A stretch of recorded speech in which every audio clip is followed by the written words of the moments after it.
Paano mo naman napasok yung e-commerce business? Isa sa mga unang na negosyo namin ng husband ko is yung pagbebenta ng damit. Or meron kasi kami dating bazaar sa Divisoria sa Cagayan de Oro. So naka-display kami sa damit. So yung ginagawa namin before, yung husband ko yung nagbibili ng mga damit dito sa Luzon. Tapos pinapaship niya dun sa Mindanao, sa Cagayan de Oro para ibenta sa boutique namin. So ako yung nagmo-model, sinusukat ko yung product, pinipicturean. So uso pa nun yung sa marketplace, yung pinopost yung mga damit, tapos nagbebenta kami doon. Tapos mas madami yung bumili sa online. Doon namin dahan-dahan na-discover yung mga different platforms into selling. So na-discover namin na may pera sa online, mas madami yung bumibili. Pumupunta din kami sa mga mall, may nagbabazar sa mall during fiesta, during may mga event, nagbabazar kami, naghahakot kami ng mga item, ng mga damit.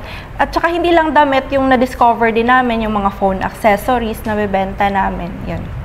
So, ibig sabihin pala, more on traditional muna. Oo, nag-start talaga kami sa tradition. Tapos, nag-shift into e-commerce na. Opo. Parang dati posting lang sa marketplace. Posting lang sa marketplace, tsaka may mga client na din na nagpo-post, nag-i-inquire sa amin, sa pinopost namin.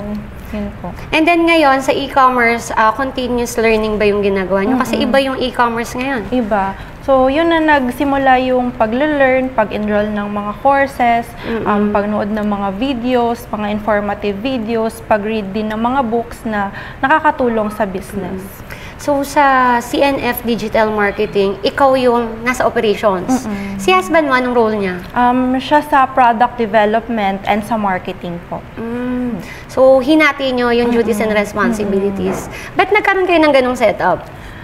Para ma-delegate din yung mga task. Kasi alam namin na sa pagnenegosyo, kailangan talaga na may team ka or kailangan talaga na ma-delegate mo yung mga task mo, kailangan din na may different strand kasi sa business. Isa na din yun yung marketing, sales and marketing. Sa product din, kailangan din maganda din yung product mo. At the same time din, yung sa sales at sa operations, kailangan din smooth din yung operations mo.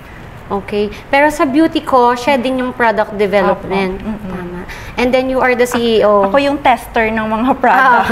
Kailangan kasi, di ba? So, bago pinapalabas yung mga product, so kailangan mo din siyang i-test, hindi lang... Pero Miss Shelo, nung nakita kita last time, iba na talaga yung idulot sa'yo ng mga product mo. Kasi parang nag-bloom ka talaga eh. Oo, kasi sabi ko, nung nakita kita kanina, sabi ko, ay, ang blooming ni ma'am. So, nagre-reflect talaga sa'yo yung product na ginagamit mo.